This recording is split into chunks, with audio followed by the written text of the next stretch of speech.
Hinugna sa yawa daw ang akong dagway. Grabe ka naman makapanglait dyan, Inday, uy. Tapos, nag-ano ka pa, nag-wish ka pa na sana iwanan ka na ng afa mo. Tapos yung mukha ko minugna sa yawa. Isipin mo nga mabuti kung sino ang minugna sa yawa, ani.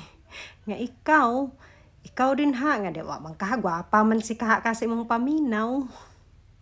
Nga ikaw, minugna ka sa Ginoo. Pero inani kasi mong isig ka tao, ikalipay nimo ang kasakit sa uban. Karon kinsa may satanas na tong duha. No? Kinsa satanas na tong duha nga ikaw ang imong kalipay ang kasakit sa uban. Baka kag maayo siguro din ha, no? Kung ang uban nag-antos, makita nimo nga nag-antos. Tanaw na to. Kini nga pamatasan kinsay satanas na tong duha.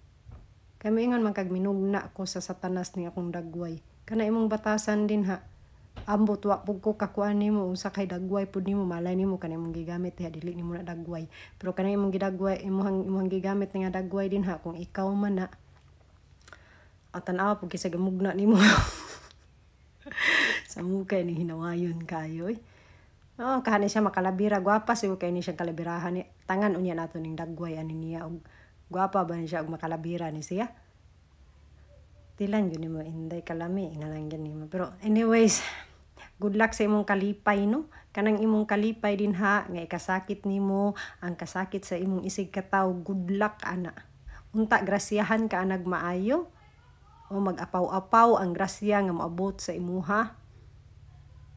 Kana lang akong wish sa imuha. Dili ko mag-wish nimo pareha nimo nga dautan ang i-wish among isig katawo. I-wish nako gihapon ang imong kalambuan. Kalambuan ug grasya nga moabot sa imuha.